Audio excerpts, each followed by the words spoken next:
Green ബീൻസും തോരക്കയും കൂടെ ചേർത്ത് നല്ലൊരു കറി ഉണ്ടാക്കാം. ചോറിനും കഞ്ഞിക്കൊക്കെ കഴിക്കാൻ പറ്റുന്ന നല്ലൊരു കറി ഉണ്ടാക്കാം. നന്നായിട്ട് പൊളിച്ച് പച്ച ഗ്രീൻ ബീൻസും പച്ച തോരക്കയും നന്നായിട്ട് പൊളിച്ച് കഴുകി കറി വയ്ക്കാനുള്ള പാത്രത്തിലേക്ക് മാറ്റിയിട്ടുണ്ട്. ഇനി നമുക്കിതിനാവശ്യമായിട്ടുള്ള കുറച്ച് വെള്ളം ഒഴിച്ച് വേഗം വെക്കാം.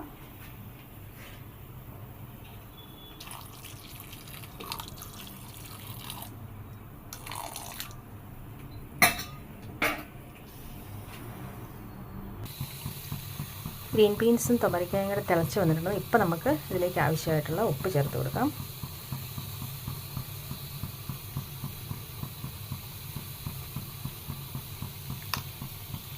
വീണ്ടും മൂടി വെച്ച് വേവിക്കാം. അരപ്പുണ്ടാക്കാനായിട്ട് നമുക്ക് അരമുറി തേങ്ങ, ഒരു പച്ചമുളക്, നല്ല പഴുത്തതായതുകൊണ്ട് ഒരെണ്ണം എടുക്കുന്നുള്ളൂ, 3-4 ചെറിയുള്ളി, 1/4 ടീസ്പൂൺ മഞ്ഞൾപ്പൊടി, ഒരു 1/2 ടീസ്പൂൺ പെരിഞ്ജീരകം. ഇതെല്ലാം കൂടെ നല്ല ഫൈൻ പേസ്റ്റായിട്ട് നമുക്ക് അരച്ചെടുക്കാം. തോരക്കയും ഗ്രീൻ ബീൻസും ഒക്കെ അത്യാവശ്യം വെന്ത് വന്നിട്ടുണ്ട്. നല്ലപോലെ വെന്ത് വന്നിട്ടുണ്ട്. ഇനി നമുക്കിതിലേക്ക് അരപ്പ് ചേർത്ത് കൊടുക്കാം.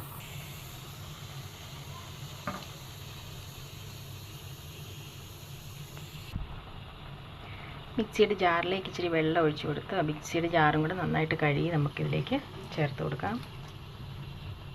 ഇനി നന്നായിട്ടൊന്ന് മിക്സ് ചെയ്ത് കൊടുക്കാം.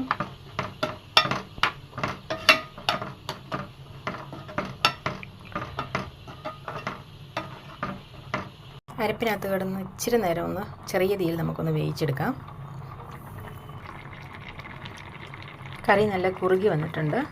അപ്പോൾ ഇതിലേക്ക് നമുക്ക് ഒരു തണ്ട് കറിവേപ്പിലയും ഒരല്പം പച്ച വെളിച്ചെണ്ണയും ചേർത്ത് മിക്സ് ചെയ്ത് വാങ്ങാം.